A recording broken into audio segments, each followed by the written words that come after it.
Ladies and gentlemen, boys and girls, where has JSNIP4 been? It's been days since you got in a video. You probably want to punch my mouth loose right now. Where's he been? I need some doom. I need something. I need some information. I've been paying attention, don't worry. Nothing new has really changed. You know, there's not like, oh great, I gotta tell you something. Although there's one more addition to the MF Global scandal, crisis, unfolding, whatever.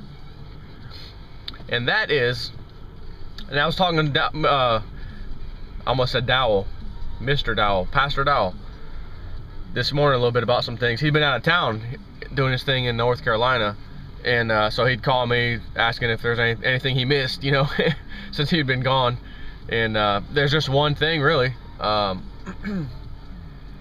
I'm actually gonna answer a question that he talked about too. He was wondering if he answered it properly. I guess I forgot what he said. So he was telling someone about how would a U.S. default take place, and he had told them how he thought it would take. You know this is what it would look like, and I think what I told him was pretty much what he probably told them, anyways. But he was just verifying. But we talked about MF Global for a minute, which is what I'm going to start this video talking about, and that is this whole scandal is now unfolding into something a little bit more, which we already knew about, which is why Lindsey Williams said 1,000 times, don't you dare trust in anything paper. If you do so, you're going to get cleaned out. It's not worth the paper or ink on the paper that it's written on. So one of those things is people saying, well, hey, I didn't actually invest with this, or I didn't pull out a futures contract with this or that company that was tied to MF Global or MF Global directly. I had, quote, warehouse receipts of items stored by that entity. In other words, I had gold or silver being stored in their safekeeping. And somehow the bankruptcy trustee of MF Global, naturally, is trying to say that, well, those aren't your assets, those are MF Global's, and we're liquidating everything.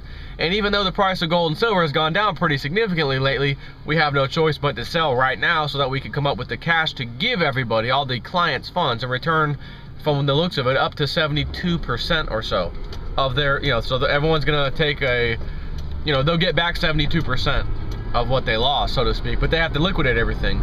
And by the way, your, quote, warehouse receipt is one of those things. The underlying asset is actually gold and silver, but we don't count it as yours, even though you're storing it with us for safekeeping.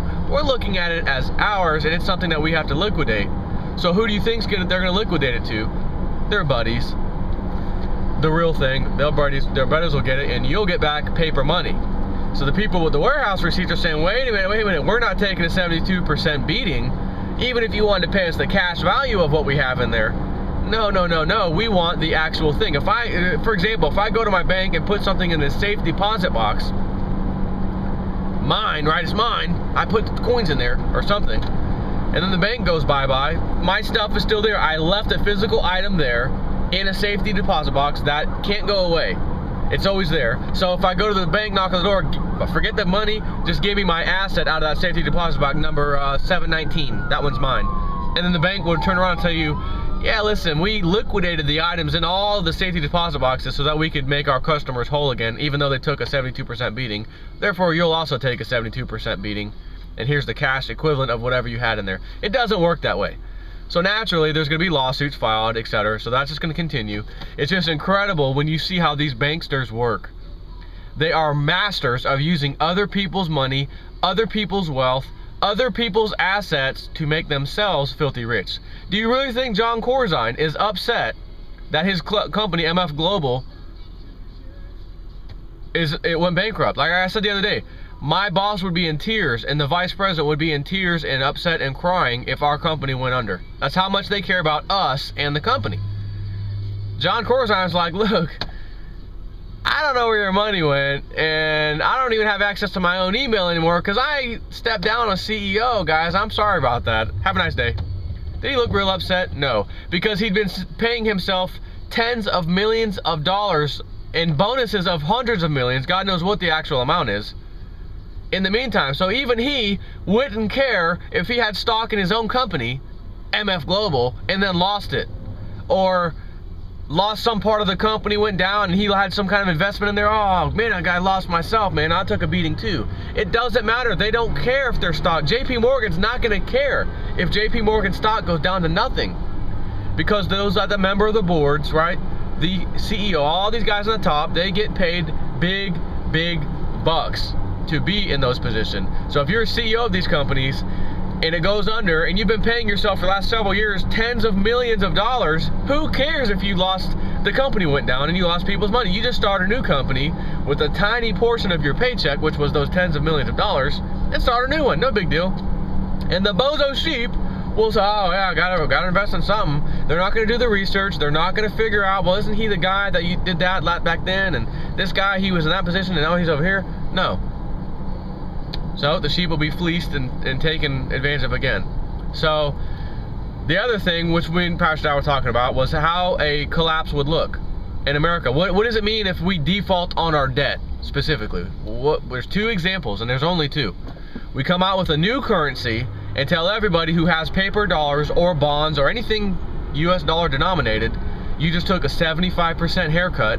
Here's the new currency, and you're only getting 25% back in bonds if you want bonds back, or if you turn the bonds in, now we'll give you 25% of what they're worth. Or we just print the money out of control. We print US dollars to pay off everybody that has these bonds. We'll give you what they're worth in US dollars. Are you ready? Here you go. Ben Bernanke, turn on the printing presses, and trillions upon trillions of dollars would be printed basically overnight. And again, it would devalue our dollar, but we would make everybody who's holding our dollars and bonds whole again. 100%, here's your money.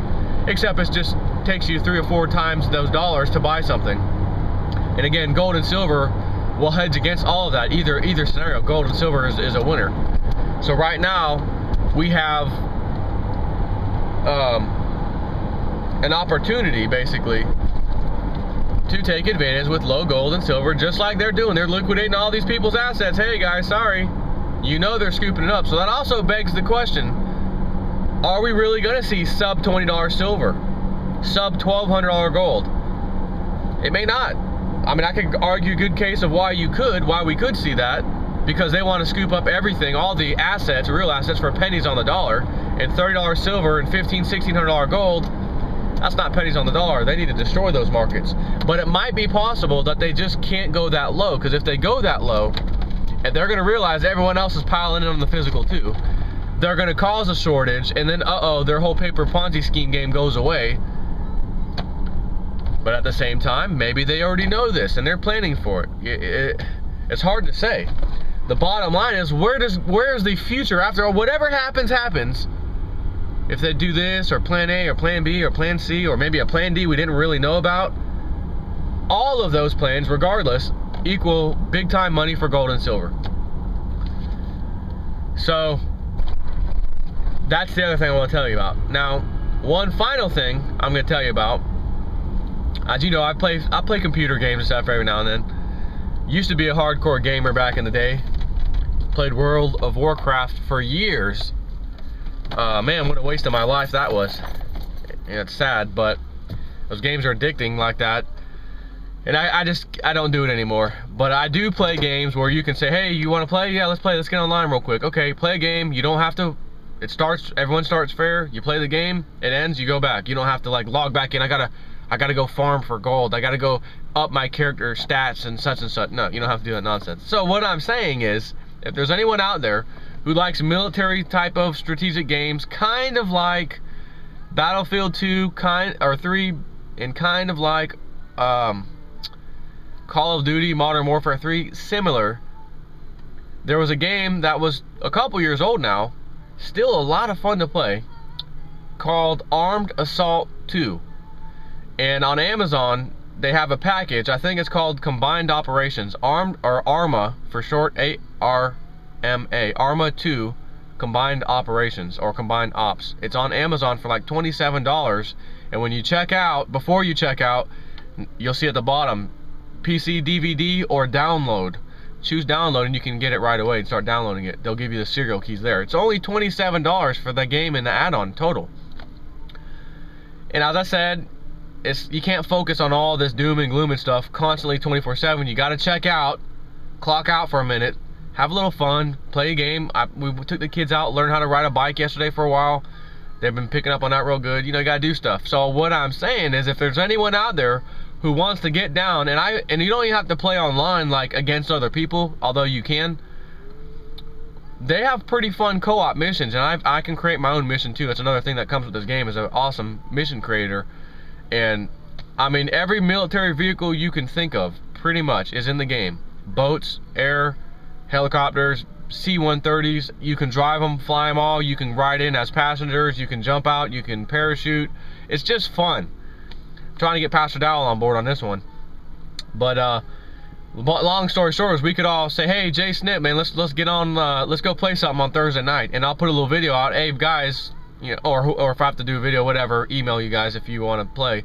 How many of y'all want to play this game on Thursday at say 7 Eastern or 8 Eastern time? Okay, we got 5 of us, and we'll get in there. We'll all basically be a squad with headsets on, and we can chat, you know, live, like Bill O'Reilly. We'll do it live. We'll chat live in the game, and there's a lot of add-ons, mods. I have a police one where you're like a deputy sheriff.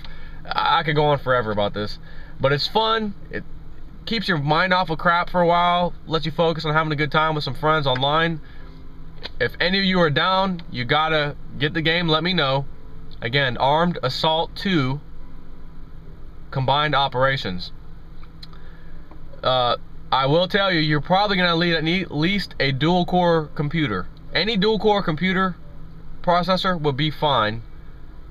I would recommend 2 gigs of RAM. 1 gig you might squeak by. I'd recommend 2 gigs of RAM.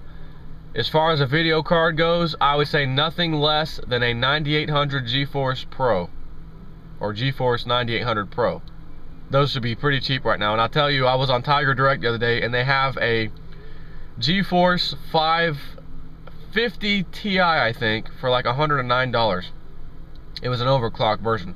You're gonna have to have a video card to play this game. End of discussion. The better the video card, the better further view, the crisper things are going to be, and it's not going to be all skippy. So that's another part. If you want to play this game, you have got to have a video card, at least a 9800 Pro.